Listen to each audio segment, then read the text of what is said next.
Hello, Austin. I'd like to thank you for allowing me into your homes for this second edition of Season 5 of Esoteric Science Roundtable. Excuse me. Today I would like to discuss the wheel. When I use the term the wheel, I refer to the term the wheel of karma, or the wheel of cause and effect, the wheel of life that we find ourselves rotating and revolving upon in order to experience what we do on the physical plane. And so when we find ourselves in manifestation, incarnate in a physical vehicle, this is again part of the residual process playing out through karma, excuse me, enacting itself and playing out through this wheel, so-called. And so, sorry, this is more so an Eastern reference, obviously, but there are no shortages of Western references to reincarnation. There's another term, metempsychosis, which I'll discuss later, or rebirth, and these ideas of cause and effect that play out through our humanity. So these are discussed often, and they're mostly glazed over in the great religious traditions, but nonetheless they do exist. And today is also what's referred to as Nirvana Day in the Buddhist tradition, and so I thought this was also kind of auspicious that today I would be doing the show on reincarnation, and that would be the case. And I'd also like to quickly thank Duncan for the vinyl, for the for the musical intro. Excuse me, I need to clear my throat up here. Let's see. Okay, so again, referring back to the wheel of life, the wheel of rebirth and of cause and effect, everything in manifestation is born, dies, and is reborn from the essence of what it formerly was. And so there is ultimately an inbreathing and an outbreathing process. When we think of the death process, we can think of the indrawing of the breath, and that this would relate to non-manifestation. And then the outpouring of breath, the breathing out, is related to essence and life and material nature pouring out into manifestation in the material world. And so this outbreathing is reflective of this evolutionary process. Now, all things in manifestation are in some sort of evolutionary flux, and things are constantly changing and mutating and transforming throughout time. Granted, this is not usually a super rapid change. Usually this is not seen, this is something that takes the generations at the quickest, and then multi-generations oftentimes for it to demonstrate in evidence itself, in manifestation. And so nonetheless, we can see examples throughout time of things that have changed and evolved and mutated on our planet. And certainly the flora and fauna, the animal life that's come and gone and become extinct ultimately, in addition to a lot of the life that, as far as Chris, could you maybe turn the box in here down a little bit? There's a bad feedback in here. Also, the last one to your right. To my right. Okay, thanks. Check that top one as well. Make sure that one's.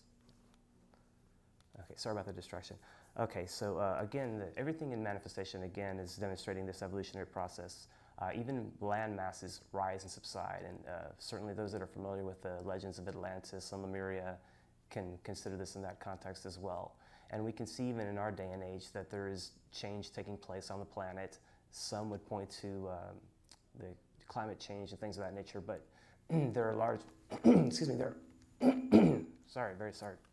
there are much larger cyclic unfoldings also going on that play out in this respect. And so we can keep an eye on them and see exactly, kind of gauge them and do a sort of a scientific study on them and consider them in that respect. Okay, so this is a very vast topic to get into, and so I'm going to only refer to human reincarnation and also consider reincarnation in the context of self-conscious beings that are able to evolve through the reincarnation process, that are living life after life, and that this is, again, a reoccurring process in which we build one life after another into ourselves, the essence of our true nature, and we ultimately are seeking to rediscover through this process our own inner nature and to express our inner divine nature through this unfolding process, this evolutionary process. And so, considering the great religions of the world, two of them already accept the doctrine of reincarnation or cause and effect as a factual part of their religious belief. And so that would be Hinduism and Buddhism. These two already, as I said, readily accept and have accepted this concept for thousands of years. And so there's really no need for me to use vast examples or numerous examples from these particular belief systems, because again, it's already a factual existence in their belief system. And so you're kind of preaching to the choir on the one hand, and also I wanted to, again, pull more references from more Western sources and try to use those to help demonstrate that this is not just an Eastern tinged occurrence, and that it is prevalent in the West, especially in the religious writings and philosophical teachings that have been passed along to us. And one thing that's often confusing about reincarnation is the term I used earlier, metempsychosis. And this often is interpreted as man returning as some lesser or lower form. Man coming back as a dog, for instance, or a monkey, or a cockroach, or something like that. And that really doesn't take place. Once we've gained our human evolution and we become self-conscious and self-aware as our humanity are, the exclusive kingdom, excluding the kingdom of souls, the hierarchy in Christ, that are self-conscious.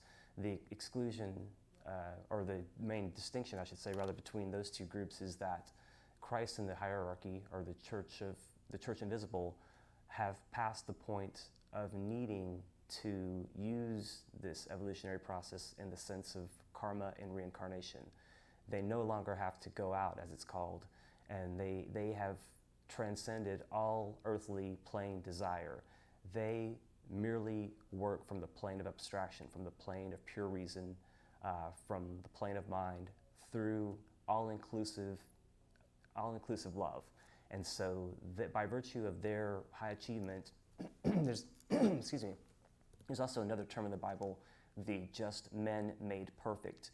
And this perfection, so-called, again ties back to this state or condition, this achievement that some in our humanity have been able to attain and demonstrate for us.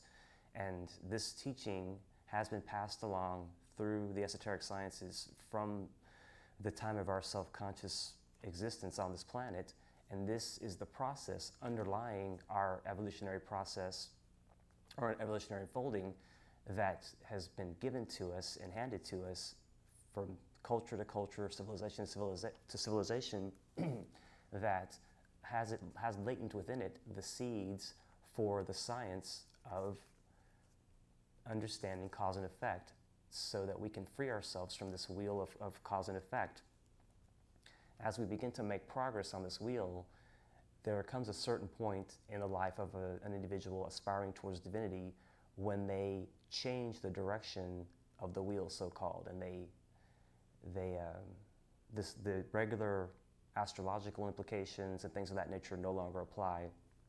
I'm not going to get into this in too great a detail, but nonetheless, the wheel begins to reverse itself, and this karmic pattern, these trends towards material thinking, really vastly reorient themselves. And so we begin from that point refocusing and reshifting our attention to the things of the divine, to the more inner aspects of ourselves, to the concepts like man, know thyself, for instance. And these are the things that we use to, again, the building blocks that we have available for us, that have been available for us, that have been described throughout all the great esoteric traditions throughout time, and been provided for us to use this science to progress through with. And so this, again, the self-conscious life on the planet is working towards this perfection. Again, the kingdoms that reside in consciousness below the human level of consciousness, animal and plant and mineral, are still working gradually towards an unfolding unconsciousness, but they're working towards self-consciousness. And so that when they maintain, or gain rather, and attain that condition, then karma will at one point in the far, far future apply for them as well. And so this is partially tied into, or actually greatly tied into, the Hermetic axiom, as above, so below, that we see the life force moving through all these kingdoms of nature and ultimately moving itself again towards perfection, reflected in what is known as the hierarchy, or the kingdom of God. And so it it's interesting to me that Christianity and the Western traditions, whether that be Islam or Judaism, essentially give you a one-shot deal in their dogma or in their doctrine, however, whichever term you prefer. I think that in my estimation, this is quite limiting, in that the one-shot deal mentality means you're under a tremendous amount of pressure to get everything right in one lifetime, or perhaps face some eternal damnation. And these are often the consequences that are laid out for us that we're going to face if we don't get our game together in one lifetime and achieve something that I feel, quite frankly, would be well nigh impossible and insurmountable, to attain some sort of perfection that would meet this criteria in one lifetime. It seems extremely difficult in my estimation. So this has always been curious to me. And also even more curious to me is, if this is the view of the majority of the adherents to these Western faiths, then why aren't more of the adherents to these specific faiths more inclined to do every single thing during all of their waking moments to be the absolute best and most holy person they could possibly be, and not be so inclined to say, well, this guy's doing it, or this person's doing it, and to rationalize their actions, rather than, again, make every effort, during every waking minute, to be this ultimately good person, so that they could achieve this eternal reward after this one lifetime. And so again, that's always been something of a point of curiosity to me, quite frankly. Again, there is much contained in Islam and Judaism in the early writings that do indicate a belief in reincarnation, but they've either been hidden, altered, or glazed over, and are no longer readily available. But we can trace and track down a lot of this information if we have an interest in doing so. It's not completely hidden. It's a matter of doing a bit of research that we can find these things. And one example quickly that I'll use from the Arabic and Persian peoples is the Druzes.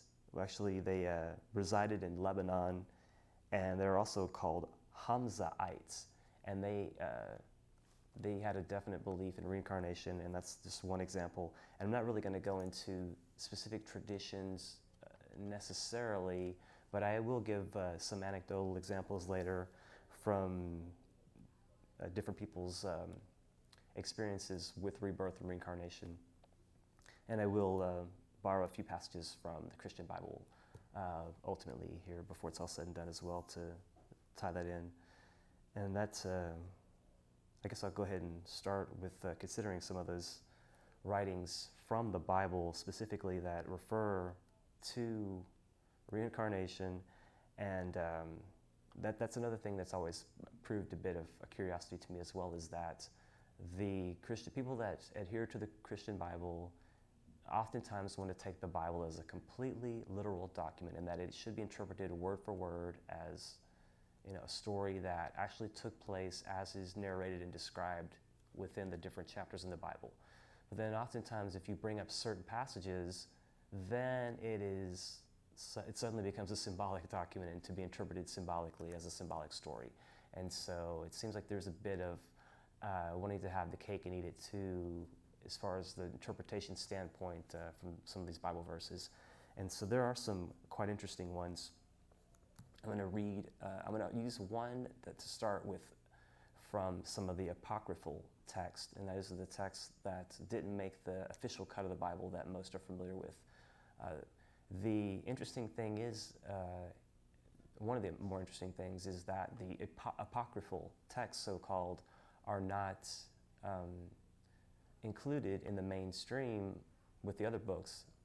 In most cases, they certainly didn't make the King James version of the Bible that most are familiar with, but these apocryphal texts oftentimes have references or allusions to reincarnation and to rebirth. And so it is interesting that these books, that are more Gnostic in their interpretation, didn't ultimately make it.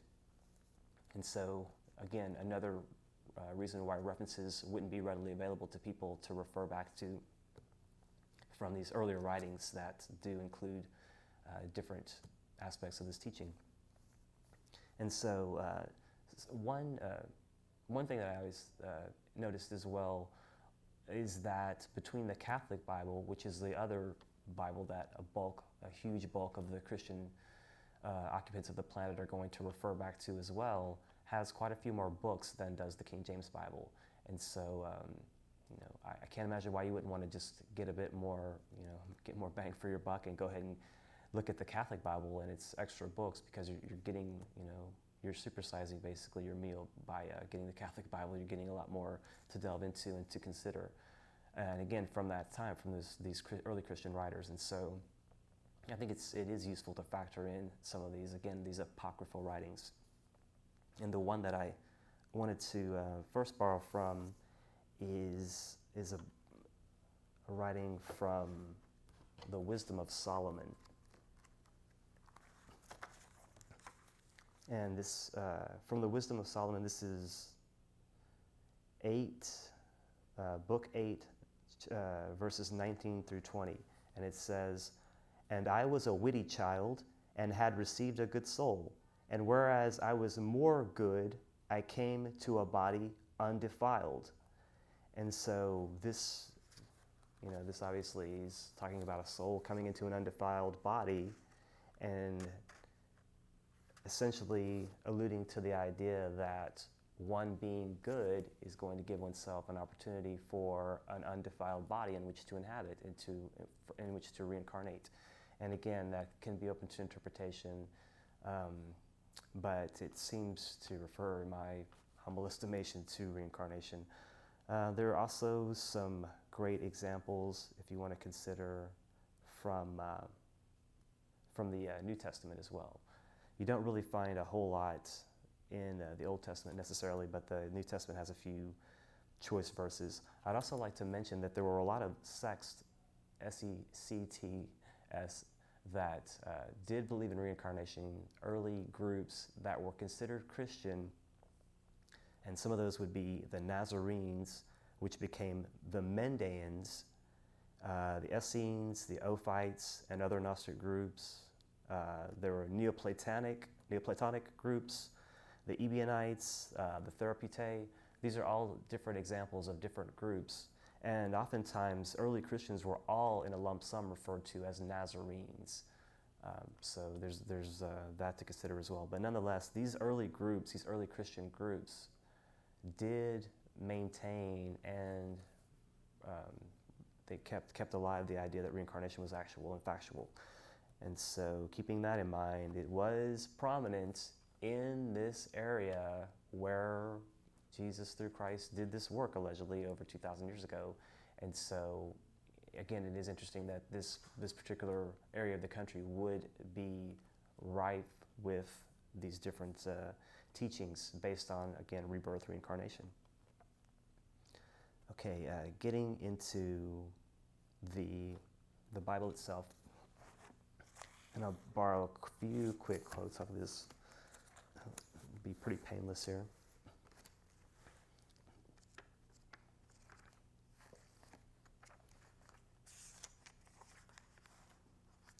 Okay, excuse me. So from Mark 8, verses 27 through 30, we find, "And Jesus went out and his disciples into the towns of Caesarea Philippi, and by the way, he asked his disciples, saying unto them, Whom do men say that I am? And they answered, John the Baptist, but some say Elias, and others one of the prophets. And he saith unto them, But whom say ye that I am? And Peter answereth and saith unto him, Thou art the Christ. And he charged them that they should tell no man of him. And so we find that in Mark. And then the three Gospels that are called Matthew, Mark, and Luke are called the Synoptic Gospels. The stories are almost identical one to the next. John is the one that's a little bit different, and so it's not included in those three, although it is obviously one of the four Gospels. And so looking to Luke 9:18, and it came to pass as he was alone praying, his disciples were with him, and he asked them, saying, Whom say the people that I am? They answering said, John the Baptist, but some say Elias, and others say that one of the old prophets is risen again, perhaps referring to reincarnation. And he said unto them, But whom say ye that I am? Peter answering said, The Christ of God. And he straitly charged them and commanded them to tell no man that thing. So two almost identical accounts of that from Mark and Luke, but then getting to the first of these Gospels, if we read in Matthew, Matthew 17, from 11 through 13, verses 11 through 13. Let's see. And Jesus answered and said unto them, Elias truly shall come first and restore all things. But I say unto you that Elias is come already, and they knew him not. But they knew him not, but have done unto him whatsoever they listed. Likewise shall also the Son of Man suffer of them. Then the disciples understood that he spake unto them of John the Baptist. So the restoration or the returning through Elias is attributed to John the Baptist in Matthew. And so again, there seems to be some discrepancy between the different Gospels referring to this. There is also, there are a couple of references in here where Herod talks about having killed John the Baptist, and he's already risen again. He hears of Jesus teaching and healing people, and he fears that John the Baptist has arisen. And there's two places. There's a place in Luke and there's a place in Mark wherein we find that. And there's also an interesting account relating to that kind of questions the historical accuracy of that that I may get into here in a second. And if we consider also that that there were different characters in the Bible that were allegedly here from the foundation. Before the world was founded, there were allegedly Jeremiah, also Job, Solomon, and certainly Christ is known as the Lamb slain at the foundation of the world. And so this doesn't necessarily relate to reincarnation right off the bat, but it still is something that indicates a pre-existing consciousness before our human consciousness of entities, or I guess humans, consciousness that ultimately took on a human form. Let's put it that way. I don't really, I can't say for certain how the process really unfolded within the context, especially of some of these more saintly or prophetic individuals in the historical Bible. And so it's just another point of consideration. There are some interesting anecdotal references that I want to borrow from. There's an interesting book called The Cosmic Cradle, Souls Waiting in the Wings for Birth by Elizabeth M. Carmen and Neil J. Carmen, PhD, that I believe actually might be here in the Austin area, so I'm going to research that a bit further. But this is a little book here that they put together, and there's some interesting little anecdotes that I'd like to read quickly that definitely refer to this. And these are again more Western ones and more modern. So let's see here. I'll start with, this is from the USA, and this is discussing a young boy asked his parents for permission to talk privately with his new baby sister. The parents consented, but without their son's knowledge, they recorded the conversation through an intercom unit next to the crib. On that recording, the little boy said, "You have to tell me about God. I'm starting to forget." And there's another story. 4-year-old Jenica was helping her mother wash dishes when she looked out the window and started waving. She explained to her mother, "I'm saying goodbye to Jesus. He's in his castle, the one I lived in before I came to live with you." There's an interesting account from Russia. It says, baby Ivan's first words spoken to his parents left a deep impression. Many people were the Jargacha, I'm not sure how to pronounce this Yakut village, and we all died of smallpox. Starting to the other world on only one horse. Even though his parents had baptized their son as Ivan, they immediately started to call him Babal. They acknowledged him as their relative Babal, who had died in 1888, along with many Yakuts during a smallpox epidemic. On their graves, only one sacrificial horse had been killed, so that the souls of all the deceased were obliged to ride to the land of shadows on the shadow or soul of only one horse. And so that's another interesting little tidbit to consider. There are a handful more I want to borrow from this book as well. Let's see here. And this is a young girl named Anne, and her father's talking to her about where she came from. And he's saying, "Are you going back to heaven where you came from?" She shook her head. "I didn't come from heaven to you," she asserted with that calm conviction to which we were quite accustomed now. "I went to the moon first, but you know about the moon, don't you? It used to have people on it, but it got so hard that we had to go." And just a quick aside, this is interesting because the theosophical interpretation of esoteric science does provide for a big part of the unfolding of evolution is that we originally were on the moon, that our human consciousness was on a moon, if you will, or went through a moon version of our human evolution before we found our way to this earth version of our human evolution. I don't want to delve into that too much at this point, but nonetheless, it's an interesting aside that she's this little girl speaks of this, probably not having much knowledge of the secret doctrine or Helena Blavatsky or any of the theosophical kind of teachings. And then so Anne's father laughed. "You came from the moon?" Anne explained. "Oh no, I have been on Earth many times. One time I was a Canadian soldier and I took the gates. My name was Lucius Faber." And so Anne's sister researched Canadian history and discovered a quaint old book, interestingly picturesque in many of its tales. And one story in there gives this account, a brief account of the taking of a little walled city by a small company of soldiers, a distinguished feat of some sort. A young lieutenant with his small band. The phrase leapt to my eyes, took the gates, and the name of the young lieutenant was Aloysius Lefebvre. And I'm probably slaughtering that, but nonetheless, it sounds pretty close to Lucius Faber. And that's, again, from a young person recounting a previous life.